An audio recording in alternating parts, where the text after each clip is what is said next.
Hi, Fresh SLPs. So glad you are listening to this podcast series. It has been so much fun listening to school-based SLPs talk about what wakes them up in the morning and gets them going in our field.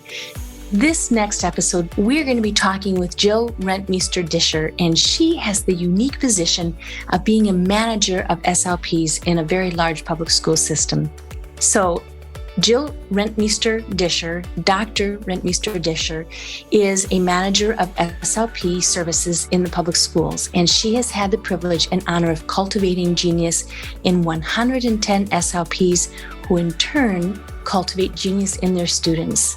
Jill leads and partners with SLPs to implement equity-based, evidence-based practice in birth to 21 settings where our SLPs believe that educational evaluations and services should not be predicted by a student's race. The status quo must be challenged to ensure all learners achieve their greatest potential. Relationships with other students and their families must be prioritized, and identity joy must be centered. When not managing, Jill has taught courses in higher education institutions and is actively involved in speech-language pathology advocacy issues at the state level. As a hands-on manager, Jill jumps into birth through 21 caseload when needed and continues to benefit from the joy of serving students and their families. Outside of this role, Jill spends time with her brave and kind daughter, educator, husband, and snuggly boxer Tipper. So welcome to this episode of A Day in the Life of a School-Based SLP. Welcome back, everyone, to A Day in the Life of the School-Based SLP. We have a special guest with us today. Her name is Dr. Jill Rentmeester-Disher. Dr. Rentmeester-Disher, thank you for being here. Thank you so much for having me. We're so glad you made it. We are both in Minnesota, and so when I comment on being so glad you made it, today was a hectic, crazy, snowy day. So we're glad that you're here and joining us. Yes, embracing winter together. That's right. That's right. So I'm really interested to learn about your story. And I think the best place to start is at the beginning. So could you tell us a little bit about yourself and your journey that led you to becoming a school-based SLP? Oh, yeah. So the journey began probably soon after high school and in that year between high school and college. And I knew I was very much interested in special education. But what area of that was something that I knew that would evolve in college. And so in that very first year, like so many of us, the introduction to communication disorders just was a spark in every way, shape, or form. I remember just knowing at that point, this is the area of special education. And I do feel very early on, I was always an educator from the start. Although in the introduction to communication disorders and all through undergrad and grad and PhD program, of course, I love the clinic side of this field and the medical field, but I have always deeply identified as an educator. From way back in freshman year, introduction to communication disorders, and all throughout. And I think educator versus speech-language pathology is such a very fine line of difference for me. Interesting. So when I think about you, you have a really unique role, and we're all looking forward to hearing more about that. Could you talk a bit more about your specific setting and your specific position, your current role in the schools? Yeah, so in the schools, I am a manager of speech-language pathology, a type of supervisor within the special education department in my district. And I would consider my district maybe a mid-size urban district, about 30 to 35,000 students, very diverse community. So in my role in the district, I supervise in any given year about 110 speech language pathologists, about 15 special education interpreters.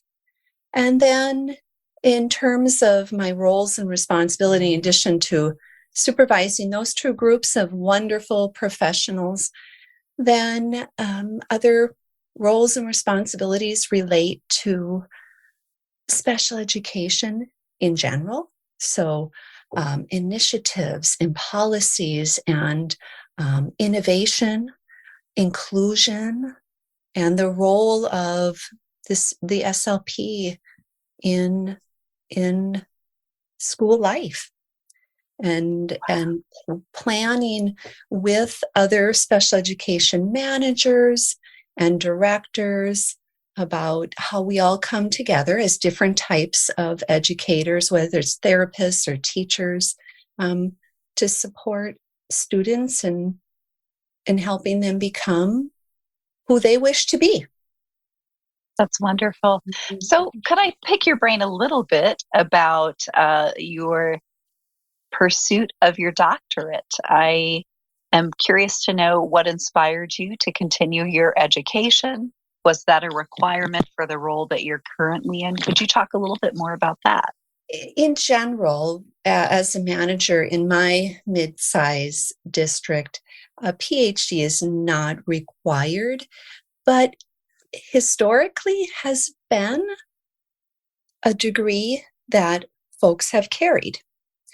And so when I was considering going back to get my PhD, it certainly was always something that I was interested in, meaning that I always loved the idea of using a PhD within a school district, within a K-12 institution.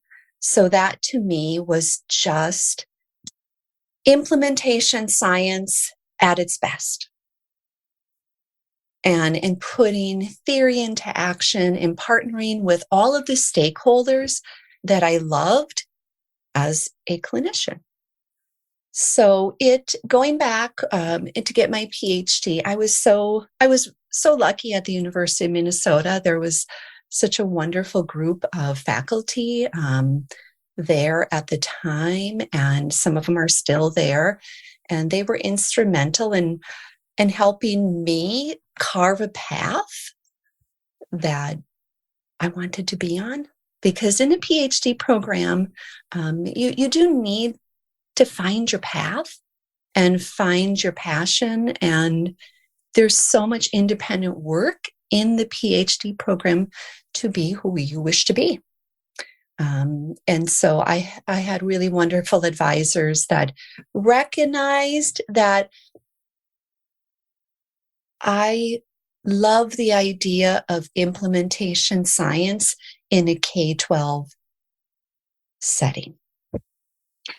Although a university setting would be wonderful too. I mean, that was also clearly a path for many people. I did want to think about implementation science with practitioners. I think what's interesting when you talk about implementation science is that we sometimes back into those really meaty questions that we want to look at and focus on only after we've had some time in practice. And were there any burning questions for you that you felt like you had to look at or you had to answer? Like, were there questions that were primary drivers for you in pursuing this degree? Early on, yes. And then midway through, those changed. And at the end of the PhD program, they evolved further. So I think in stages, there were always driving questions that made me curious. So early on, what initially made me curious was serving a very diverse caseload and having the opportunity at the University of Minnesota to dive deep into that. At that time, Dr. Kathy Conart was there. And if you know her, she's just so energetic and brilliant and deeply connected to the communities that she served as a speech pathologist and that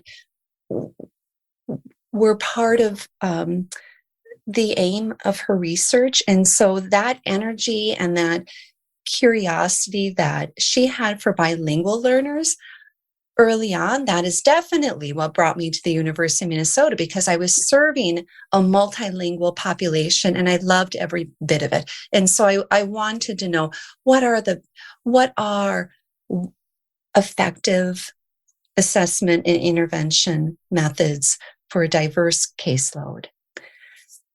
And so that's how it started off, and being part of that wonderful research lab.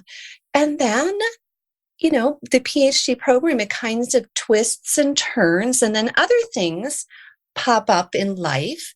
And then I got more curious about, okay, how do assessment and interventions methods for multilingual learners, how do they show up on caseloads in large K-12 settings?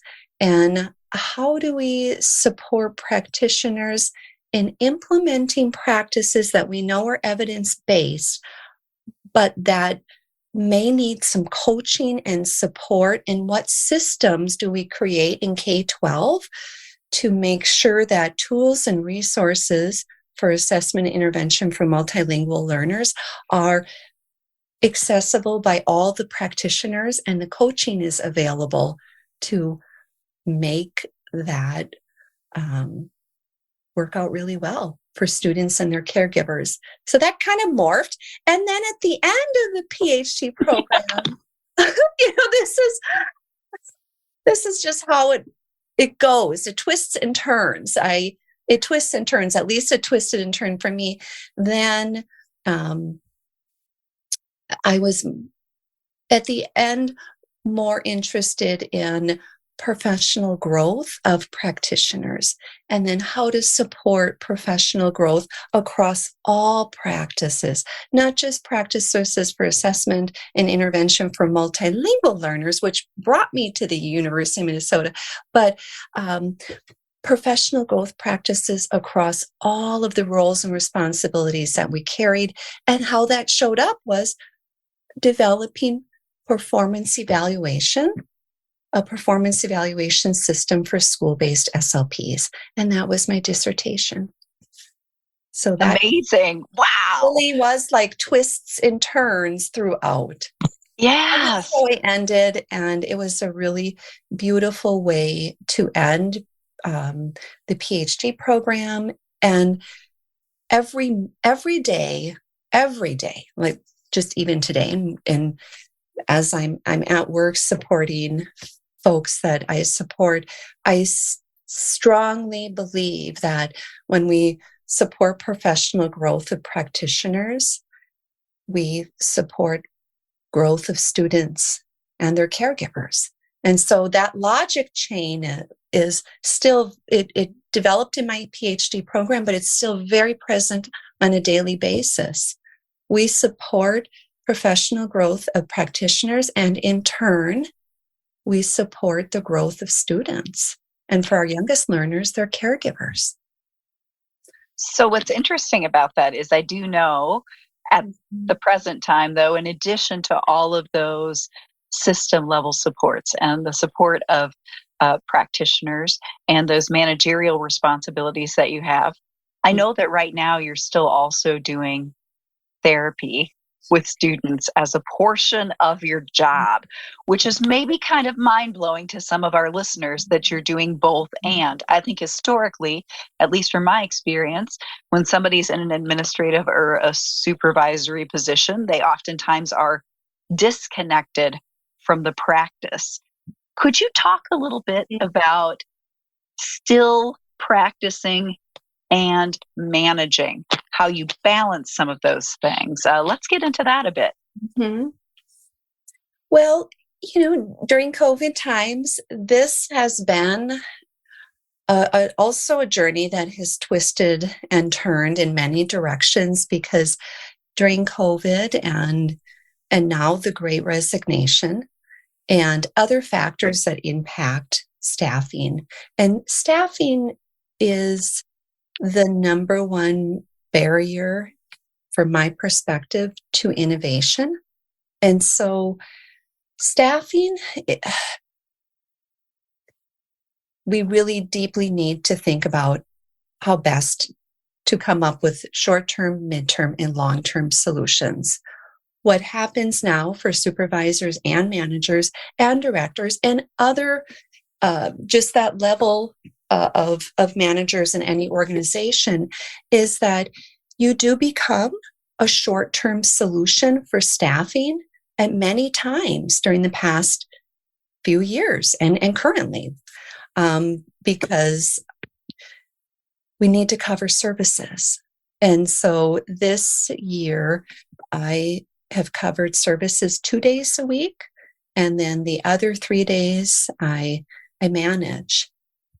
And that does lead to managing on weekends and nights. So anytime you do cover caseload on top of managing, you do risk some work-life balance. And so you do have to work very hard to address that. That's a risk. But the positive and benefits of carrying caseload and managing at the same time is that you always have the opportunity for your own reality checks on the systems that you aim to create or that you have created for individuals. You then get the reality check of, do these systems actually work for the caseload that I'm responsible for? And so you get these wonderful checks and balances on tools and resources, because creating tools and resources at the systems level is a big role of a manager. So when you carry caseload, you get to see in real time systems at work and tools and resources at work. So I love that piece of it. And I love the iteration process that goes with that. So the process that this tool and resource actually can greatly be improved upon, because it doesn't actually work as well as planned.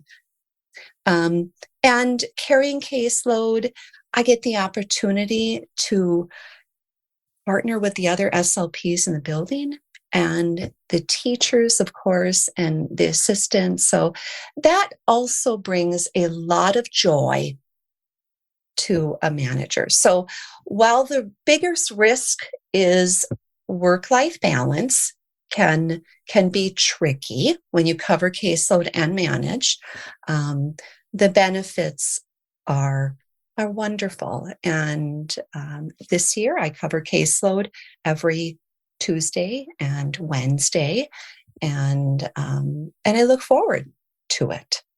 Now, when I'm at 7:00 in the morning, I won't lie, I look at my to-do list, my manager to-do list, and I think, well, I'll get none of this done today, because today I must focus on this caseload, and I must be present for these students.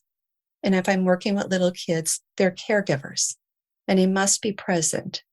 And I cannot, when I'm covering caseload, cannot come up with any excuse that Jill is not at her best because I'm a manager and this is just a side gig.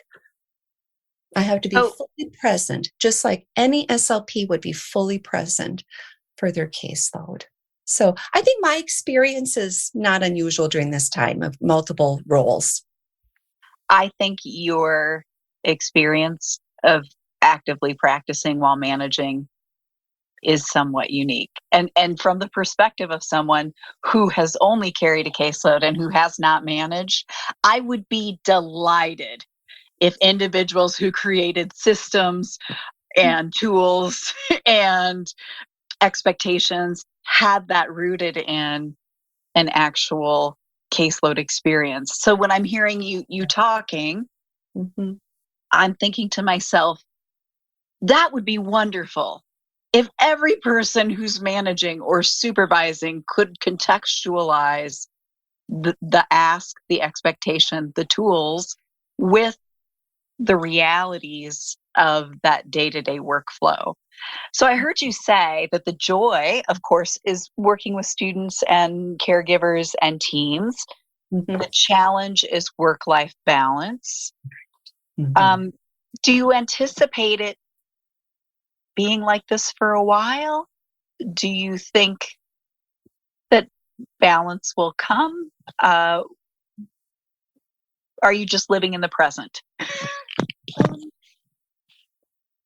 you know, mhm, in the past few years, when you're carrying those multiple roles, I've had to do more, I would say, self-care.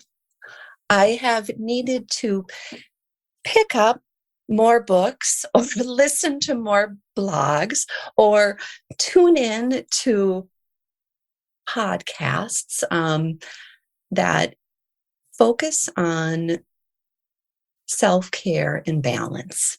Mm. Because I wanted you want to do your best in both roles, but you know that there are limited resources. So, do I think it's going to get better? I don't know, Katie. There are times where I think midterm and short-term staffing solutions are going to take a bit, Mhm. whether it's medical or the education field. There are only so many graduates a year because there are really big requirements that have to be met for graduation. Um, there aren't a plethora of SPLA programs, although those are starting. The needs are really great because of COVID. And so I do think we're going to be here for a little while. And I guess I like to prepare for it. So, um, so that's what I work on is balance, and finding things that help me achieve that. And yeah, there are all kinds of resources. I don't know if I have a particular one, but I guess in some, I think that there will be staffing challenges for a while, Mm. and that due to that, we have to think about system changes, short, mid, and long-term solutions to staffing. And just making sure that we have the people not only in schools, but in medical clinics as well, and in medical institutions that are also really suffering from staffing challenges right now. So, Mhm. so many of us are in the same boat. Right. So, Yeah. And so, there, when we think of short, mid, and long term thinking with that, it's not just manpower and person power. I should say person power. It's it's also thinking about service models, evidence-based practices, how those are implemented to help us handle some days of higher caseloads. So when we don't find the people that we need, what other tools and resources can we do to manage what is now a bit higher caseload than we've had in the past? And I don't think we're unusual in the schools in that way. I think medical clinics have some really big numbers too. so when I'm thinking about our listeners, I'm thinking about folks who are maybe in graduate school, folks who are thinking about maybe a career change. Um, if you had a piece of advice for Mhm. individuals looking at working in the schools, what would you most want them to know? The schools are full of joy and meaning. There isn't 1 minute. Yeah. Just even thinking about, like, when people ask me that, it makes me emotional, because I think like every minute in a school is just a really beautiful minute.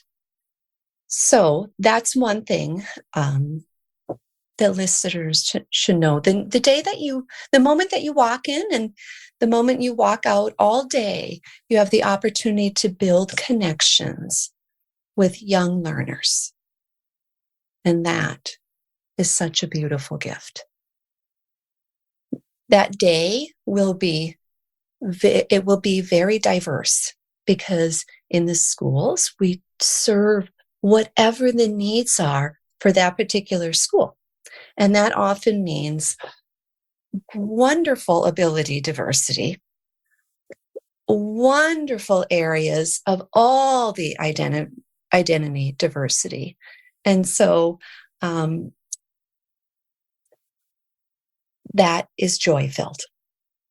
That is joy-filled. And then in terms of, so that's your heart. Your heart in schools really benefits from identity joy. All the different identities that we have in schools just makes your heart sing. And in terms of practices, it's a busy day. It's a busy day filled with one-on-one service, filled with small group service, filled with push-in service, pull-out service, caregiver service, coaching service with assistance, collaboration service. It's filled with all these different services that also bring an incredible amount of joy.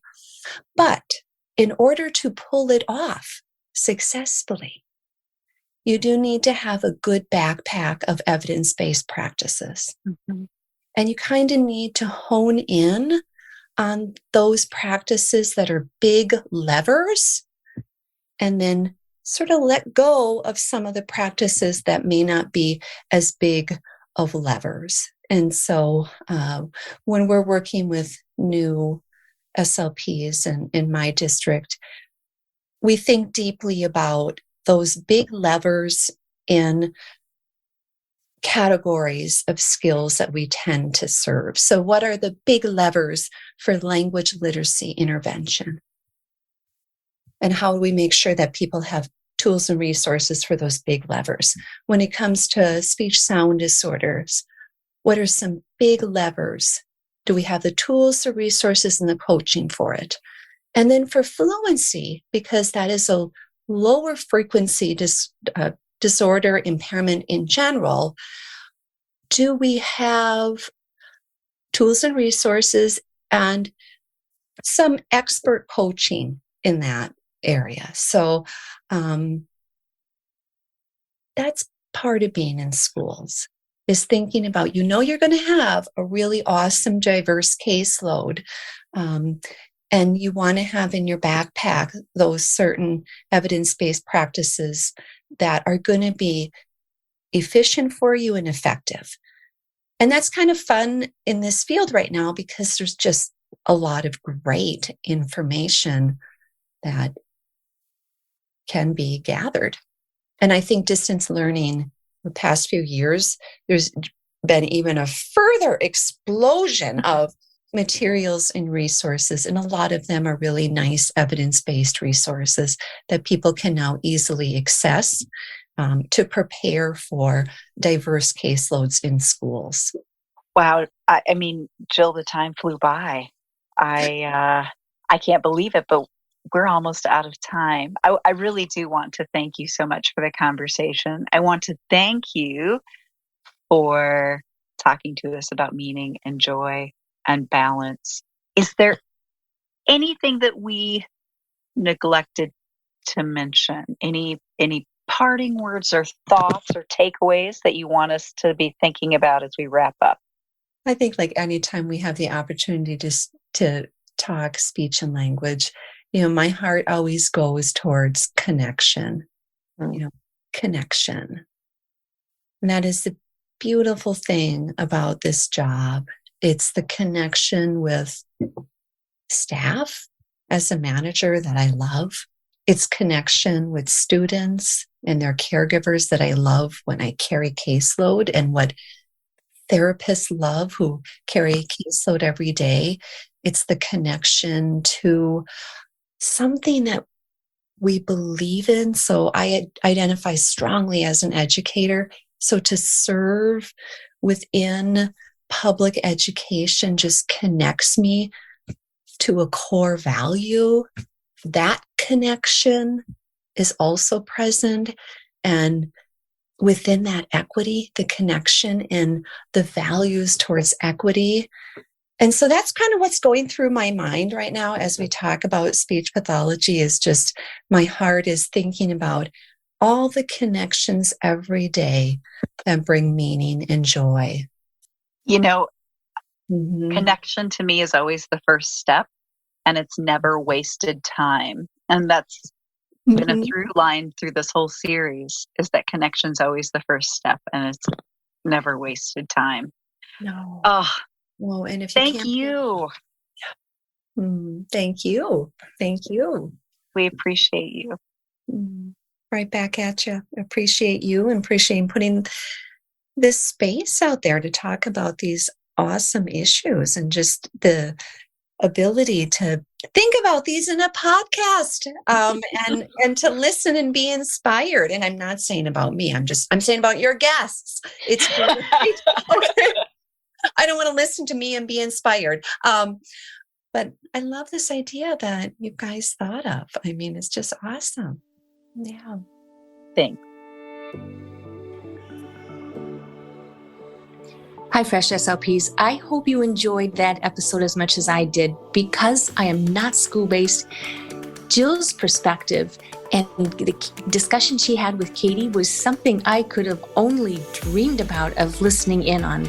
It is so interesting pulling these guests on and getting their perspective of what it's like to work wherever we are working in our field. And Jill adds the valuable perspective of being a manager in a large public school system. She talked about the challenges, the joys, the rewards, how she balances what she's required to do, and all of those things. So I really hope you enjoyed this episode. We are working on this series. We're working on this podcast to answer your questions as you navigate your career. So come check us out at freshslp.com. Reach back to us on Facebook or email us and let us know what your questions are, and we will tailor podcast episodes in the future for you. As always, like us, subscribe, follow. Our following is growing. We are closing in on 75,000 downloads around the world. Pretty exciting. This is episode 126, and we are doing nothing but growing. So thanks for being part of the Fresh SLP family, and have a great day.